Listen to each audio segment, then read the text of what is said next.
बिस्मिल्लाहिर्रहमानिर्रहीम। Dear students, अस्सलामु अलैकुम। स्टूडेंट्स, अब हम एक्सरसाइज 1.3 के क्वेश्चन 1 का पार्ट 6 करते हैं। पार्ट 6 है z³ - 7z + 6। स्टूडेंट्स, इस पार्ट को करने से पहले हम थोड़ी सी डिस्कशन करते हैं, हम आर्टिकल की तरफ आते हैं। स्टूडेंट्स, जैसे ये पांचवा पार्ट था 2z³ + 3z² - 10z - 15, हमने इसमें कॉमन लेकर अंदर फैक्टराइजेशन बनाई थी, फैक्टराइजेशन की थी। लेकिन यहाँ पे ऐसा सीन नहीं है, यानी जब कोई क्वेश्चन के अंदर कुछ कॉमन लेने के बाद फैक्टराइजेशन हो सके तो वो तो हम पार्ट 5 की तरह करेंगे। लेकिन अगर ऐसी बात ना हो सके, ऐसा सीन ना हो, ऐसी बात ना बन सके, तो फिर हमने क्या करना है स्टूडेंट्स, उसके लिए आपकी बुक का पेज 19 है, वहां पे ये आर्टिकल डिस्कस किया गया है। पॉलिनोमियल ऑफ दिस टाइप, इसमें इक्वल टू 0 लिखा हुआ है, ये 0 नहीं होना चाहिए क्योंकि ये तो फिर पॉलिनोमियल इक्वेशन बनेगी। बुक में इक्वल टू 0 लिखा हुआ है, मैंने 0 आपको कहना है कि आप इसको हटा दें इक्वल टू 0, क्योंकि 0 हो तो वो फिर पॉलिनोमियल इक्वेशन है। फिलहाल हम पॉलिनोमियल की फैक्टराइजेशन कर रहे हैं। Suppose az³ + bz² + cz + d, ये इस तरह का कोई पॉलिनोमियल है where a is not equal to 0, यानी अगर हम a को 0 कर दें तो फिर ये क्वाड्रेटिक पॉलिनोमियल बन जाएगा। क्वाड्रेटिक पॉलिनोमियल की हम फैक्टराइजेशन पहले कर चुके हैं, हम क्यूबिक पॉलिनोमियल की फैक्टराइजेशन करना चाहते हैं। तो इसलिए आगे लिखा हुआ है a should not be equal to 0, यानी ये लीडिंग कोफिशिएंट 0 नहीं होना चाहिए। टू फैक्टराइज, ये अब आपकी बुक में थ्योरी लिखी हुई है, इसको आप देखें, मैं फिर इसको एक्सप्लेन करता हूं। To factorise this type of polynomial, इस तरह का पॉलिनोमियल जो होगा उसकी फैक्टराइजेशन करने के लिए हमें क्या करना है? First we find one of its factor with the help of factor theorem. आपने स्टूडेंट्स प्रीवियस क्लासेस में, मैट्रिक क्लास में फैक्टर थ्योरम पढ़ा हुआ है, उसको मैं अभी एक्सप्लेन करूंगा। वो ये कह रहा है कि हम इसका एक फैक्टर थ्योरम की हेल्प से निकालेंगे and then do synthetic division, and फिर हम सिंथेटिक डिवीजन परफॉर्म करेंगे to find depressed equation. Students, book में डिप्रेस्ड इक्वेशन लिखा हुआ है, लेकिन आपको डिप्रेस्ड इक्वेशन की बजाय लफ्ज कोशंट लिखना चाहिए। टू फाइंड कोशंट, यहां पे बुक में डिप्रेस्ड इक्वेशन है, इसकी बजाय आपको क्या निकालना है? कोशंट निकालना है। मैं एक्सप्लेन करूंगा। अब स्टूडेंट्स, नीचे फैक्टर थ्योरम मैंने लिखा है बुक में। स्टूडेंट्स, फैक्टर थ्योरम इसी पेज पर z - a वेरिएबल z की फॉर्म में लिखा हुआ है, बट मैं आपको मैट्रिक क्लास का फैक्टर थ्योरम लिखा रहा हूं वेरिएबल x की फॉर्म में, क्योंकि वो आपने पहले किया हुआ है अलजेब्रिक फॉर्म में। यहाँ पे z जो है वो कम्प्लेक्स वेरिएबल है, इसी डिस्कशन को फिर आप x की बजाय z में समझ लेना। सिंपल बात है, वही स्टोरी है, चाहे आप x वेरिएबल में कर लो, x y these are algebraic variable. In exercise 1.3 z is a complex variable, फर्क सिर्फ इतना है। तो स्टूडेंट्स, फैक्टर थ्योरम क्या है? x - a will be factor of px। px कोई पॉलिनोमियल है, इफ एंड ओनली इफ, सिर्फ उसी सूरत में ये फैक्टर होगा इफ pa इक्वल टू 0, यानी अगर pa इक्वल टू 0 हो। इट मीन्स हमारे पास पॉलिनोमियल है px, उसके अंदर हम कोई x की जगह कोई स्पेसिफिक नंबर पुट करें, से उसका नाम a है, नंबर कोई है। px में हम पॉलिनोमियल px में कोई स्पेसिफिक नंबर a पुट करें और हमारे पास ये रिजल्ट 0 आ जाए, ये रिजल्ट रिमाइंडर इनफैक्ट कहलाता है। याद करें रिमाइंडर थ्योरम क्या था? px कोई पॉलिनोमियल हो फर्ज कर लें और x - a डिवाइजर है, तो हम x - a को थोड़ी देर के लिए 0 पुट करके वहां से x की वैल्यू निकालते थे, वो a आती थी। वो a जब हम px में पुट करते थे तो जो रिजल्ट आता था pa, उसको हम रिमाइंडर कहते थे। लेकिन फैक्टर थ्योरम में ये वही रिमाइंडर अगर 0 आ जाए तो फिर हम कहते हैं x - a क्या होगा? उसका फैक्टर होगा। पॉलिनोमियल में अगर हम x की जगह a पुट करें और रिमाइंडर यानी रिजल्ट हमारे पास 0 आ जाए तो फिर हम कहते हैं x - a is a factor of px। Students, polynomial की पावर इस वक्त 3 है, तो जाहिर हमें 3 फैक्टर्स मिलेंगे। तो एक फैक्टर हम फैक्टर थ्योरम की मदद से निकालेंगे, बाकी दो फैक्टर हम सिंथेटिक डिवीजन की मदद से निकालेंगे। बुक में हमें ये प्रोसीजर कहा जा रहा है, बुक में हमने ये प्रोसीजर फॉलो करना है।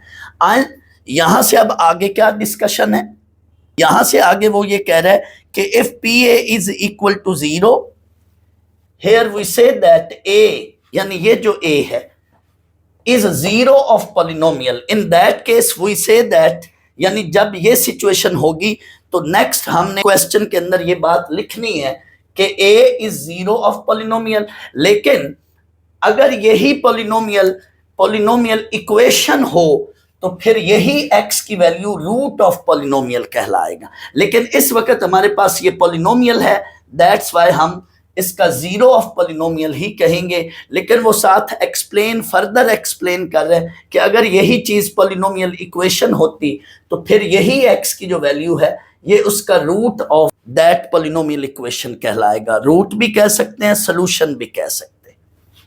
नेक्स्ट मैंने स्टूडेंट सिंथेटिक डिवीजन का सारा प्रोसीजर आपको रिकॉल कराने के लिए ये अपनी तरफ से एक एग्जांपल लिए। फर्ज कर लो ये मेरे पास एक पॉलिनोमियल है और ये डिवाइजर है। हम स्टूडेंट्स क्या करते हैं, थोड़ी देर के लिए डिवाइजर को 0 पुट करते हैं, यहाँ से हमें x की वैल्यू मिलती है, ये x की वैल्यू हम यहाँ लिखते हैं।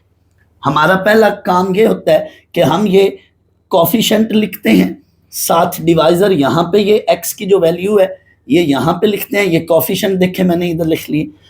स्टूडेंट्स पहला जो कोफिशिएंट है वो एज इट इज नीचे हम as it is copy paste करते हैं। मैं इसकी भी थोड़ी देर बाद वजह बताऊंगा कि सिंथेटिक डिवीजन में हम ये पहला जो लीडिंग कोफिशिएंट है ये क्यों एज इट इज नीचे कॉपी पेस्ट करते हैं, इसकी मैं वजह थोड़ी देर बाद बताऊंगा। नेक्स्ट हम इन दोनों को आपस में मल्टीप्लाई करते हैं, ये 1 into 1 1 बना इन दोनों को, और अगले नंबर के नीचे लिखकर हम इनको ऐड करते हैं। नेक्स्ट हमने क्या करना है, अब फिर इन दोनों को डिवाइजर को इससे मल्टीप्लाई किया, ये -4 बना, अगले नंबर के नीचे अगले कोफिशिएंट के नीचे लिखकर ऐड किया। हर दफा फिर नई जो भी वैल्यू आएगी उसको डिवाइजर से मल्टीप्लाई करना है, इन दो को मल्टीप्लाई करें, अगले नंबर के नीचे लिखकर ऐड करें। ये जो लास्ट वैल्यू होती है स्टूडेंट्स इसको हम रिमाइंडर कहते हैं, ये लास्ट वैल्यू रिमाइंडर होती है। यहां पे रिमाइंडर 0 आ गया और यहां से हम स्टूडेंट्स कोशंट बनाते हैं, हम कोशंट भी यहीं से बनाते हैं और यहां से हम डिप्रेस्ड इक्वेशन भी यहीं से बनाते हैं। तो ये कोशंट होगा हमेशा, जब भी सिंथेटिक डिवीजन होगी तो एक पावर रिड्यूस होगी, डिप्रेस्ड होगी एक पावर। ये एक्स क्यूब का कोफिशिएंट था लेकिन ये कोफिशिएंट किसका होगा, एक्स स्क्वायर का। तो ये हमारे पास कोशंट बन गया 1 into x स्क्वायर -4x, अगला x का कोफिशिएंट होगा +2। अगर हम डिप्रेस्ड इक्वेशन बनाना चाहेंगे तो इक्वल टू 0 लिखेंगे, लेकिन इस वक्त हमने कोशंट लिखना है तो इसको हम लिखेंगे q of x, this is quotient. यही कोशंट स्टूडेंट ये भी है, मैंने इसी को सिंपल डिवीजन से किया है तो हमारे पास यही कोशंट आएगा। देखें ये सिंपल डिवीजन का मेरे पास प्रोसेस है, आप इसको देख लें। ये सिंपल डिवीजन हमने की है कैसे, पहले ये एक्स स्क्वायर पे जाएगा, एक्स क्यूब -x स्क्वायर, हम साइन चेंज करेंगे, ये स्टूडेंट्स आपस में कट जाएंगे, हमारे पास ये वैल्यू बनेगी -4x स्क्वायर +6x -2। नेक्स्ट अब हम इसको -4x से मल्टीप्लाई करेंगे और ये हमारे पास वैल्यू बनेगी, साइन चेंज करेंगे तो ये कट जाएंगे, ये हमारे पास 2x -2 है। नेक्स्ट हमारे पास ये +2 पे जाएगा 2x -2 और ये फिर हम इसके साइन चेंज करेंगे, हमारे पास रिमाइंडर 0 है। बट गौर करें यहाँ पे भी हमें ये जो कोशंट मिला है ये काफ़ी कैलकुलेशन के बाद, काफ़ी टाइम के बाद हमें मिला है। बट स्टूडेंट्स ये वही कोशंट, ये देखें ये सेम है, ये वही कोशंट हमें सिंथेटिक डिवीजन में एक स्टेप के अंदर मिल गया है। ये सिंथेटिक डिवीजन में कोशंट जल्दी मिल जाता है। अभी तो ये क्यूबिक इक्वेशन थी, फर्ज कर लो इसकी जगह क्वार्टिक इक्वेशन होती या पेंटिक इक्वेशन होती तो फिर ये सिंपल डिवीजन वाला मेथड बहुत लेंथी हो जाता। बट सिंथेटिक डिवीजन में हम हमेशा एक ही स्टेप के अंदर हम फौरन कोशंट निकाल लेते हैं। तो सवाल ये पैदा होता है कि ये सिंथेटिक डिवीजन में ही हमने क्यों किया, तो यकीनन आपको पता चल गया है कि सिंथेटिक डिवीजन में हम कोशंट एक ही स्टेप में थोड़े से टाइम के अंदर निकाल लेते हैं, बट सिंपल डिवीजन में हमें उसमें स्टेप भी ज्यादा लगते हैं और जाहिर है फिर टाइम भी ज्यादा लगेगा, तो दैट्स वाई हम सिंथेटिक डिवीजन को प्रेफर करेंगे। बुक वाला भी हमें यही कह रहा है कि आपने सिंथेटिक डिवीजन को ही प्रेफर करना है। अब स्टूडेंट सवाल ये पैदा होता है कि ये हमने जो शुरू में कोफिशिएंट 1 है ये एज इट इज लिखा, इसकी वजह क्या है? तो आए मैं इसकी एक्सप्लेनेशन करता हूं। स्टूडेंट्स ये सिंथेटिक डिवीजन से हमने फर्ज कर लो यहां पे होता लेट 7, तो ये मैं कोफिशिएंट यहां पे 7 लिखता और 7 एज इट इज नीचे लाता। अब इसकी वजह बताने लगा हूं। यही डिवीजन सिंपल में करें, सिंथेटिक डिवीजन की बजाय सिंपल डिवीजन में करें, फर्ज कर लो यहाँ पे 7 होता, तो स्टूडेंट्स यहाँ पे हमने फिर 7x² से डिवाइड करना है, तो यहाँ पे फिर ये 7 बनता और यहाँ पे भी -7 बनता, तो वो फिर कैलकुलेशन आगे चलती रहती। बट कहने का मकसद ये है जो भी पॉलिनोमियल का ये जो डिवाइडेंड है इसका ये जो शुरू वाला लीडिंग कोफिशिएंट है ये इधर कोशेंट में जरूर आता है, कोशेंट में जरूर आता है। तो दैट्स वाई हम यहाँ पे सिंथेटिक डिवीजन में ये जो शुरू वाला लीडिंग कोफिशिएंट है ये एज इट इज इसलिए नीचे कॉपी पेस्ट करते हैं कि इसने कोशेंट के अंदर जरूर एज इट इज आना है। यहाँ पे स्टूडेंट 6 होता तो हम 6x² से मल्टीप्लाई करते, यहाँ पे 4x³ होता तो यहाँ फिर हम 4x² से मल्टीप्लाई करते। तो कोशेंट में एक पावर हमेशा कम हुआ करेगी एंड ये जो शुरू वाला कोफिशिएंट होता है ये एज इट इज हम नीचे कॉपी पेस्ट करते हैं। एक पावर कम होने की वजह से हम इसको इसलिए डिप्रेस्ड इक्वेशन भी कहते थे। डिप्रेस मीन रिड्यूस होना, पावर कम होना, दैट्स वाई यहाँ पे हम उसको डिप्रेस्ड इक्वेशन कहते हैं। तो जो भी कोफिशिएंट होगा वो यहाँ पे कोशेंट के साथ जरूर आएगा। This is the reason, this is the fact. Students आपके जहन में ये सवाल पैदा हो रहा होगा कि सिंथेटिक डिवीजन का यूज या फायदा क्या है। तो एक तो बात का आपको अभी पता चल चुका है कि synthetic division is the short method to find out quotient. हम यहाँ से कोशेंट निकालते हैं विद इन फ्यू स्टेप्स में, लेकिन simple division is the long method as compare to synthetic division. Simple division में भी हमें कोशेंट मिलता है बट सिंथेटिक डिवीजन में हमें कोशेंट एक ही स्टेप के अंदर मिल जाता है।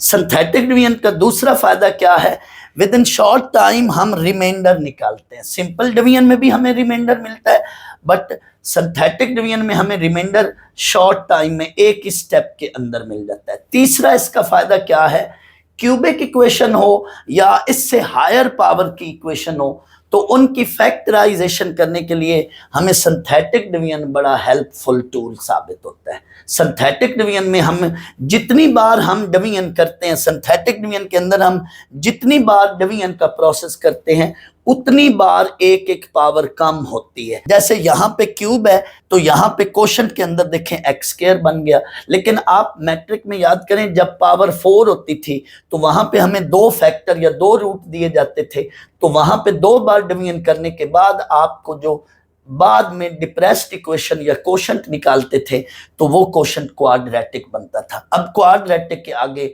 मिड टर्म ब्रेक हम कर लेते हैं और उसको सिंप्लीफाई कर लेते हैं। तो हमने स्टूडेंट्स बुक का ये वाला मेथड फॉलो करना है। मैं इसको थोड़ी देर बाद और भी इस मेथड को एक्सप्लेन करता हूँ, स्टेप्स की सूरत में लिखवा दूंगा। स्टूडेंट्स डिवीजन से रिलेटेड और भी कुछ इंटरेस्टिंग स्टोरीज हैं जो मैं आपसे अभी शेयर करता हूँ, कुछ इंटरेस्टिंग बातें हैं जो मैं आपसे अभी शेयर करता हूँ। Synthetic division works only in the case when divisor is linear factor. Similarly remainder theorem and factor theorem में भी यही बात है कि रिमाइंडर थ्योरम या फैक्टर थ्योरम भी तभी वर्क करता है जब हमारे पास डिवाइजर क्या हो, लीनियर हो। स्टूडेंट्स जब भी हम सिंथेटिक डिवीजन की मदद से रिमाइंडर एंड कोशेंट निकालते हैं तो जो भी ये डिवाइडेंड होता है, जो भी ये पॉलिनोमियल होता है, पॉलिनोमियल या डिवाइडेंड, उसको कैसे हम लिखते हैं वो इनफैक्ट ये फार्मूला होता है डिवाइडेंड या पॉलिनोमियल। यहाँ पे मैंने px लिखा है, आप डिवाइडेंड समझ लें। डिवाइडेंड बराबर है divisor into quotient plus remainder. यानी जो हम सिंपल डिवीजन भी करते हैं, नॉर्मल डिवीजन, उसमें यहाँ पे डिवाइडेंड होता है, ये हमारे पास डिवाइजर होता है, यहाँ पे हमारे पास कोशेंट आता है और यहाँ पे हमारे पास रिमाइंडर आता है। तो हम लिखते हैं dividend is equal to dividend is equal to divisor, ये divisor into quotient plus remainder. In fact students, जब हम सिंपल डिवीजन करते हैं, जो हमारी नॉर्मल डिवीजन होती है, तो उसमें क्या प्रोसीजर होता है? देखें, फर्ज कर लो यहाँ पे कोई डिवाइडेंड वैल्यू है, ये कोई पॉलिनोमियल है या डिवाइडेंड है, वो यहाँ पर है। यहाँ पे स्टूडेंट्स हम डिवाइजर लेते हैं, जो भी डिवाइजर होता है ना, ये वाला, लेट इसको डी कह लें, ये डिवाइजर होता है। यहाँ पे हमारे कोशेंट आता है, हमेशा यहाँ पे कोशेंट हम लिखते हैं, ये डिवीजन के स्टेप होते हैं। तो यहाँ पे हमारे पास रिमाइंडर बनता है, रिमाइंडर। तो डिवीजन रूल के तहत हम फिर ये जो भी डिवाइडेंड होता है, ये जो भी डिवाइडेंड या पॉलिनोमियल होता है, दैट डिवाइडेंड या पॉलिनोमियल, उसको हम लिखते हैं dividend is equal to divisor into quotient plus remainder. Dividend या पॉलिनोमियल जो भी होता है, वो डिवाइडेंड, ये वाला डिवाइडेंड, इसको हम पॉलिनोमियल कहेंगे। वो पॉलिनोमियल जो भी होगा, ये डिवाइडेंड जिसको हम कह रहे हैं डिवाइडेंड या polynomial, that is equal to divisor into quotient, यहाँ पे जो कोशेंट होगा, प्लस रिमाइंडर। बट स्टूडेंट, यहाँ पे हम फैक्टर थ्योरम की मदद से रूट्स को फाइंड आउट कर रहे हैं, तो यहाँ रिमाइंडर हमेशा 0 हुआ करेगा। तो दैट्स वाई मैंने लिखा गिवन पॉलिनोमियल ये जो है, that is equal to dividend या given polynomial, that is equal to divisor, ये जो हमारा फैक्टर बना था, divisor into quotient plus remainder, remainder 0 होगा। इस एक्सरसाइज में हम जितने भी क्वेश्चंस करेंगे, उनमें हमेशा रिमाइंडर 0 होगा। रिमाइंडर 0 होने की वजह क्या होगी? इनफैक्ट हमने जो रूट्स निकालने हैं, जो हमें जीरोज ऑफ पॉलिनोमियल हम निकालेंगे, वो जो जीरोज ऑफ पॉलिनोमियल होंगे, जिससे हम बाद में फैक्टर भी बनाएंगे, वहां पे वो रूट्स जो हैं उस गिवन पॉलिनोमियल में जब हम पुट करेंगे तो रिजल्ट 0 आएगा। तो रिमाइंडर थ्योरम की मदद से वो वैल्यू फिर फैक्टर कहलाएगी। दैट्स वाई यहाँ रिमाइंडर क्या होगा? 0 होगा। इसलिए इस एक्सरसाइज के तमाम क्वेश्चन में हम इतना हिस्सा लिखेंगे ही नहीं, प्लस रिमाइंडर जो कि 0 है, इतना हिस्सा हम लिखेंगे ही नहीं। स्टूडेंट्स, ये जो मैंने टेक्निक लिखी है, ये जो मैंने एक्सप्रेशन लिखा है, इसको डिवीजन एल्गोरिथम कहते हैं। डिवीजन रूल में जब हम डिवीजन प्रोसेस करते हैं, तो ये जो हम पूरा एक्सप्रेशन है, ये डिवीजन एल्गोरिथम के तहत हम इसको लिखते हैं। जब कोई चीज, जब कोई वैल्यू फैक्टर होती है, तो वहां पे फिर रिमाइंडर जरूर 0 होता है। जैसे यहाँ पे देखें, x-1 फैक्टर था, रिमाइंडर 0 है, तो रिमाइंडर 0 हुआ करेगा। तो रिमाइंडर 0 था, तो यहाँ पे मैंने 0 लिखा। इस एक्सरसाइज में हम जितने भी केसेस डिस्कस करेंगे, उन सब में रिमाइंडर 0 होगा। तो इनफैक्ट कोई भी पॉलिनोमियल, कोई भी डिवाइडेंड जो होगा पॉलिनोमियल, उसको हम लिखेंगे डिवाइजर इनटू कोशेंट, रिमाइंडर 0 होगा, वो हम साथ मेंशन नहीं करेंगे। फिर इस कोशेंट के, ये कोशेंट हमेशा जो है क्वाड्रेटिक होगा, तो फिर इस क्वाड्रेटिक कोशेंट के हम मिड टर्म ब्रेक कर लिया करेंगे। मिड टर्म ब्रेक करके हम गिवन पॉलिनोमियल की फिर कंप्लीट फैक्टराइजेशन करेंगे। तो इस एक्सरसाइज के जब हम क्वेश्चन करेंगे, वो वाले जो जिनमें हमें ये प्रोसेस करना पड़ेगा, उसमें स्टूडेंट्स 3 स्टेप्स हैं। पहला स्टेप ये है कि हम कैलकुलेटर की मदद से, वो मैं अभी थोड़ी देर बाद समझाऊंगा, कैलकुलेटर की मदद से हम पहले उस इक्वेशन के तीनों रूट्स ट्रेस कर लेंगे, ढूंढ लेंगे। बट उनमें से वो रूट्स जो स्टूडेंट्स इस फॉर्म में होंगे, +-1, +-2, +-3, मतलब 1-1 या 2-2 या 3-3, इनमें से कोई भी रूट्स होंगे, हम इन रूट्स को प्रेफर करेंगे। ज्यादातर इनमें से ही आंसर आएगा। तो वो रूट्स जो इस फॉर्म में होंगे, हम उनको कंसिडर करके, तो उस रूट को वो हम फैक्टर थ्योरम की मदद से P ऑफ Z में पुट करेंगे। जब P ऑफ Z 0 आएगा, तो हम कहेंगे x की वो जो वैल्यू है, तो उस रूट को हम कहेंगे that value is 0 of that polynomial, और वहां से फिर हम फैक्टर ऑफ दैट पोलिनोमियल निकाल लेंगे। ये हमारा एक स्टेप हो गया। मैं फिर रिपीट कर रहा हूं, हम कैलकुलेटर की मदद से रूट्स निकालेंगे, वो मैं थोड़ी देर बाद आपको बताऊंगा। उन उन रूट्स में से कोई से भी इनमें से रूट्स अगर हुआ, प्रेफर हम इन वैल्यूज को करेंगे। तो इनमें से वो एक रूट लेकर हम p ऑफ z में पुट करेंगे, जाहिर है रिमाइंडर जीरो आएगा, तो हम z की वो वैल्यू जो है वो हम कहेंगे कि ये जीरोस ऑफ पॉलिनोमियल है, वहां से हमारा एक रूट मिल जाएगा। फिर हम स्टूडेंट्स सिंथेटिक डिवीजन परफॉर्म करेंगे। सेकंड स्टेप क्या है? सिंथेटिक डिवीजन परफॉर्म करेंगे। सिंथेटिक डिवीजन हम क्यों परफॉर्म कर रहे हैं स्टूडेंट्स? हमारा मकसद है कि अब हम क्वाड्रेटिक कोशेंट निकालें। जब भी क्यूबिक इक्वेशन पर सिंथेटिक डिवीजन परफॉर्म करेंगे तो हम डिप्रेस्ड इक्वेशन निकालते थे, लेकिन अब हम कोशेंट निकालेंगे और ये कोशेंट हमेशा क्वाड्रेटिक होगा। इस क्वाड्रेटिक कोशेंट पर हम मिड टर्म ब्रेक लगाकर, मिड टर्म मेथड लगाकर हम वहां से इसके फैक्टर निकाल लेंगे। ये दूसरा स्टेप होगा। फाइनल हमारा स्टेप ये होगा कि गिवन पॉलिनोमियल को लिखकर हम तीनों फैक्टर, एक फैक्टर रिमाइंडर थ्योरम से मिला होगा, बाकी दो लीनियर फैक्टर हमें यहां से मिले होंगे। हम तीनों लीनियर फैक्टर्स को गिवन पॉलिनोमियल की फैक्टराइजेशन में लिख लेंगे, तो यूं हमारा क्वेश्चन कंप्लीट हो जाएगा। आए स्टूडेंट्स, हम इसी मेथड को, इसी वर्किंग रूल को, इसी प्रोसीजर को क्वेश्चन के अंदर डिस्कस करते हैं। तो आए स्टूडेंट्स, अब इन्हीं तीन स्टेप्स को हम क्वेश्चन के अंदर परफॉर्म करेंगे तो आपको बिल्कुल 100% समझ आएगी।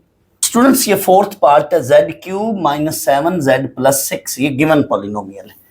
पहले तो हमने उसी तरह से इसको लेट p ऑफ z कर लिया, z cube minus 7z plus 6।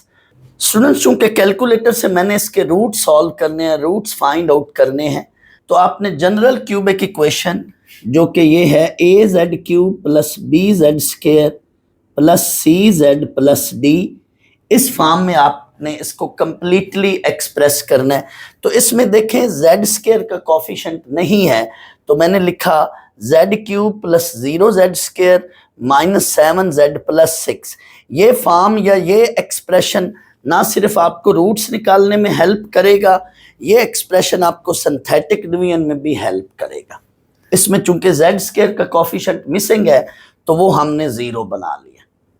अब आपने स्टूडेंट्स कैलकुलेटर लेना है, ये साइंटिफिक कैलकुलेटर है। स्टूडेंट्स, मैं ये कैलकुलेटर कैमरा के बिल्कुल सामने रखकर आपको इसके स्टेप समझाऊंगा। फिलहाल आप कैलकुलेटर निकालें, ये साइंटिफिक कैलकुलेटर, और आप इस पे जो मैं बातें करूंगा वो स्टेप आप खुद परफॉर्म करें।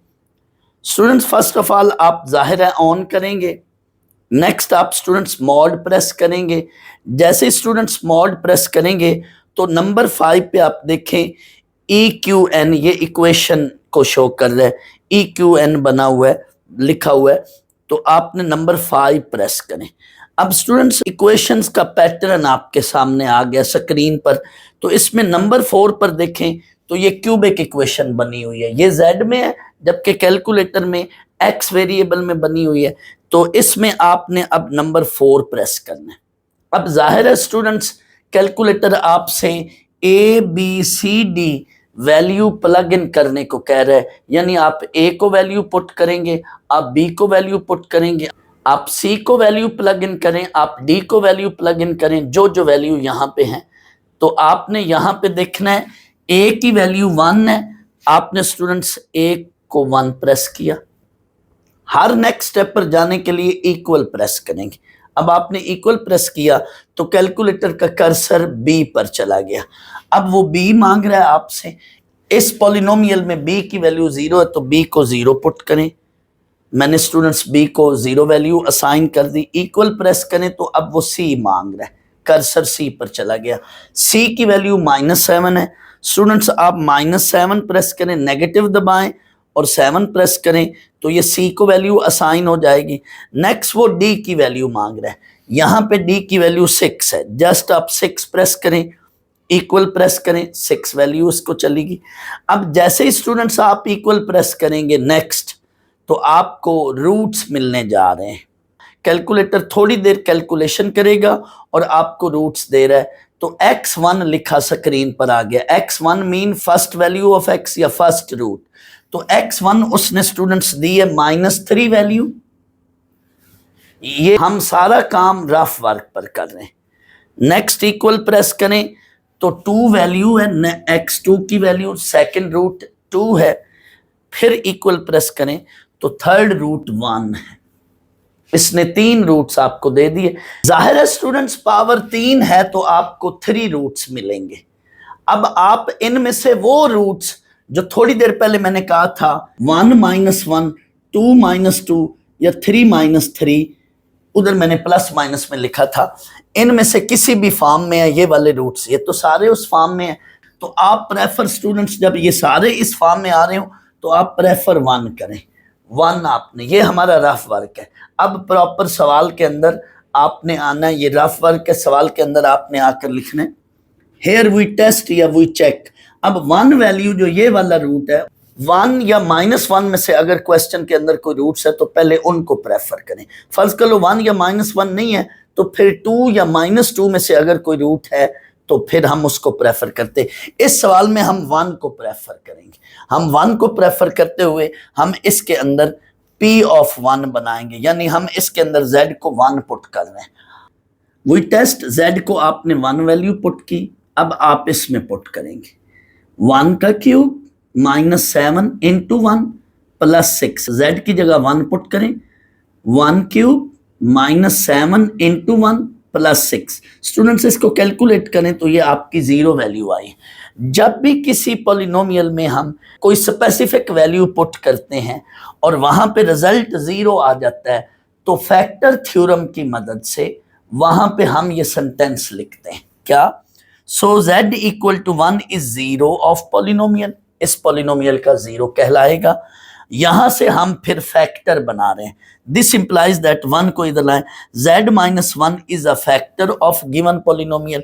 स्टूडेंट्स यहां से हमने एक फैक्टर बना लिया। तो आप मेरा स्टेप 1 देखें जो मैंने थोड़ी देर पहले बताया था, वहां पे आप देखेंगे तो मैंने कहा था कि हम एक वैल्यू जो है कैलकुलेटर से जो मिली होगी उसको हम पुट करेंगे और फैक्टर थ्योरम की मदद से हमें एक फैक्टर मिलेगा। अब बाकी 2 फैक्टर हम सिंथेटिक डिवीजन से निकालेंगे।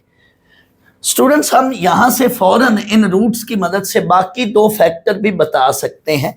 यहां से देखें z-2 अदर फैक्टर होगा एंड z+3 थर्ड फैक्टर होगा। बट हमने इस डायरेक्ट वाले मेथड से नहीं करने। हमारी बुक में जो अदर 2 फैक्टर्स हैं वो सिंथेटिक डिवीजन से निकाले गए हैं। दैट्स वाई हम भी सिंथेटिक डिवीजन वाला मेथड ही फॉलो करेंगे। अब स्टूडेंट्स हम सिंथेटिक डिवीजन परफॉर्म करते हैं। सिंथेटिक डिवीजन में हम क्या करेंगे, ये कोफिशिएंट लिखेंगे। z क्यूब का कोफिशिएंट 1, z स्क्वायर मिसिंग है तो उसका कोफिशिएंट 0, z स्क्वायर का कोफिशिएंट 0, फिर z का कोफिशिएंट -1 और ये आखिर में कांस्टेंट 6। इसको आप z पावर 0 का कोफिशिएंट भी समझ सकते हैं। स्टूडेंट्स शुरू वाला कोफिशिएंट, ये जो लीडिंग कोफिशिएंट है, ये एज इट इज नीचे आएगा। ये मैंने आपको इसकी रीजन बताई हुई कि why the leading coefficient come down as it is. हम उसको एज इट इज नीचे लो डाउन क्यों लाते हैं, कम डाउन क्यों होता है, तो ये देख लें ये एज इट इज आया, इसकी वजह बताई हुई। अब इसको इससे मल्टीप्लाई करते हैं, ये 1 इंटू 1 1 बना। अगले कोफिशिएंट के नीचे लिखकर इनको ऐड करेंगे, ये 1 बना। अब फिर इसको इससे मल्टीप्लाई करेंगे, 1 इंटू 1 1। नेक्स्ट कोफिशिएंट के नीचे लिखकर इनको ऐड करेंगे तो ये -6 बना। अब इसको इससे मल्टीप्लाई करें -6। लास्ट कोफिशिएंट जरूर 0 आएगा और ये रिमाइंडर है और ये हम पहले भी बता चुके हैं, ये डेफिनेटली 0 आएगा। नेक्स्ट अब यहां से आपने डिप्रेस्ड इक्वेशन नहीं लिखनी, हमने डिप्रेस्ड इक्वेशन नहीं लिखनी। यहां से हम फिलहाल कोशेंट लिखेंगे, यहां से हम कोशेंट बनाएंगे। तो कोशेंट के लिए आपकी मर्जी है QZ लिखें या ना लिखें। Here we have quotient is Q of Z, that is Z square plus Z minus 6। ये जाहिर है एक पावर कम होगी क्योंकि ये Z क्यूब का कोफिशिएंट था, लेकिन एक बार डिवीजन हुई तो जाहिर है कोशेंट फिर Z स्क्वायर में आएगा। Z स्क्वायर का ये कोफिशिएंट, ये Z का कोफिशिएंट और ये -6 कांस्टेंट या Z पावर 0 का कोफिशिएंट। इसके साथ आपकी मर्जी है Q ऑफ Z लिखें या ना लिखें। आप इस पर हमेशा मिड टर्म ब्रेक करेंगे और ये नॉर्मली मिड टर्म ब्रेक होगी। मिड टर्म ब्रेक करके हम बाकी 2 फैक्टर बनाएंगे। तो यहाँ पे इसके ये मिड टर्म ब्रेक हुई +3 -2, इनको मल्टीप्लाई करें तो -6 बनेगा, इनको ऐड करें तो ये +1 बनेगा। तो इसकी हमने मिड टर्म को ब्रेक कर लिया, +3z -2z -6। सुनो, यहाँ से z कॉमन आ रहा है, यहाँ से -2 कॉमन आ रहा है। अगर आपकी मिड टर्म ब्रेक सही हुई है तो ये चीज़ ज़रूर सेम या कॉमन होएगी। इसको कॉमन ले लें तो आपके ये दो फैक्टर आए, ये Q ऑफ Z है, ये दो फैक्टर और एक ये फैक्टर है। ये हमारा पहला स्टेप है, ये हमारा दूसरा स्टेप है सिंथेटिक डिवीजन वाला। अब ये हमारा तीसरा स्टेप है, आखिर में हमने लिखना है so given polynomial completely factorized as, given polynomial लिखा, इसके साथ नीचे तीनों फैक्टर इसकी जगह लिख दिए। कौन कौन से? एक z-1, बाकी दो ये फैक्टर। ये हमारा कंप्लीट आंसर है।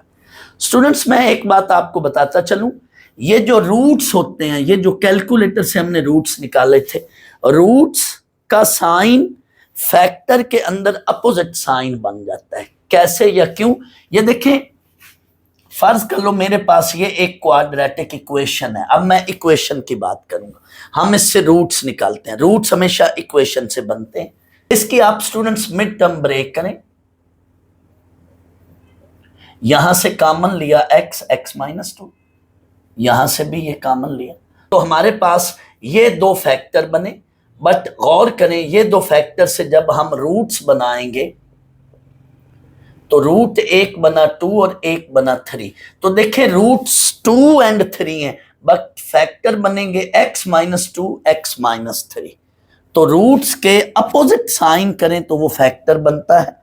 ये वाला स्टेप जो है इस क्वाड्रेटिक इक्वेशन की फैक्टराइजेशन स्टेप कहलाता है। तो दो फैक्टर आए हैं, एक x -2, एक x -3, बट रूट आएंगे 2 एंड 3। तो जो रूट्स हमें मिले हैं फैक्टर्स में, उनका अपोजिट साइन लेना है।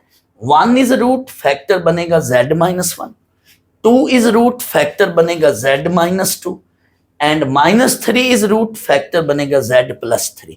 तो मैंने थोड़ी देर पहले कहा कि जो हम कैलकुलेटर से रूट्स निकालेंगे, हम वहां से डायरेक्ट भी जज कर सकते हैं कि इसकी कंप्लीट फैक्टराइजेशन क्या होगी।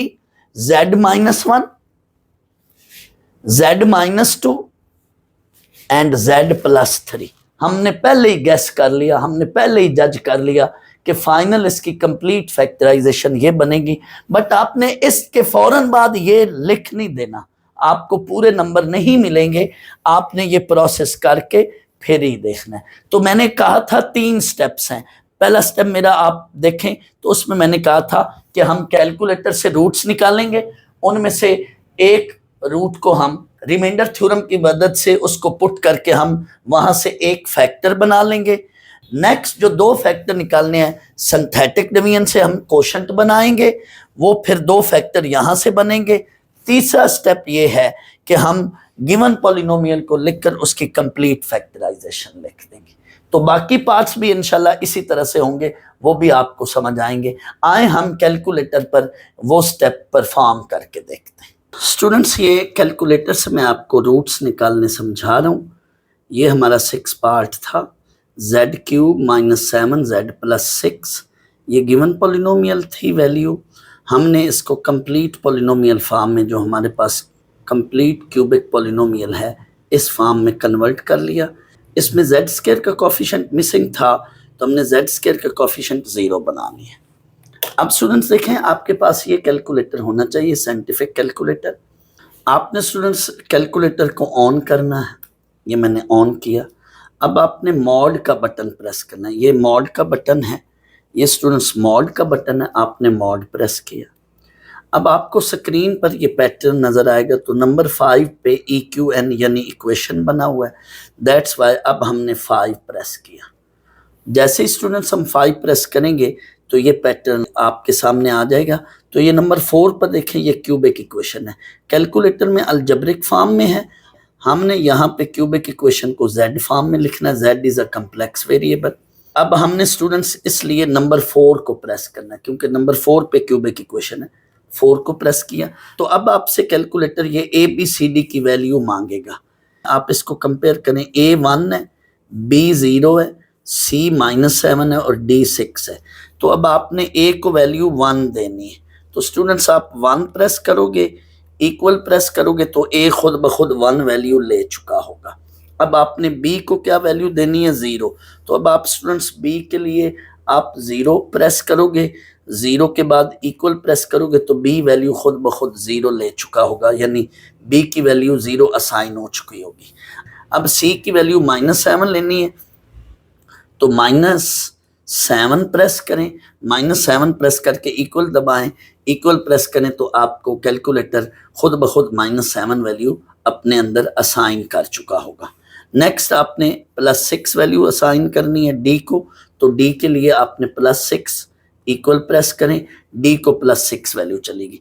अब आपने स्टूडेंट्स रूट्स के लिए हर अगले स्टेप पर जाने के लिए इक्वल दबाना, तो आपने रूट्स के लिए इक्वल का बटन जैसे ही प्रेस करेंगे कैलकुलेटर थोड़ी देर अपने अंदर कैलकुलेशन करेगा। अब आप देखें उसने रूट्स दे दिए, x1 mean first root that is -3, next equal press करें तो वो सेकंड रूट देगा that is x2 is equal to 2, and फिर इक्वल प्रेस करें तो वो थर्ड रूट देगा that is x1 is equal to 1। ये हमें रूट्स मिल गए, यानी आपने कैलकुलेटर की मदद से रूट्स यूं निकालने हैं, तो बाकी पार्ट्स के रूट्स भी आप स्टूडेंट्स ऐसे ही निकाल लेना। मैं आपको वाइट बोर्ड पर समझाऊंगा, लेकिन कैलकुलेशन आपने इस तरह से खुद कर लेनी।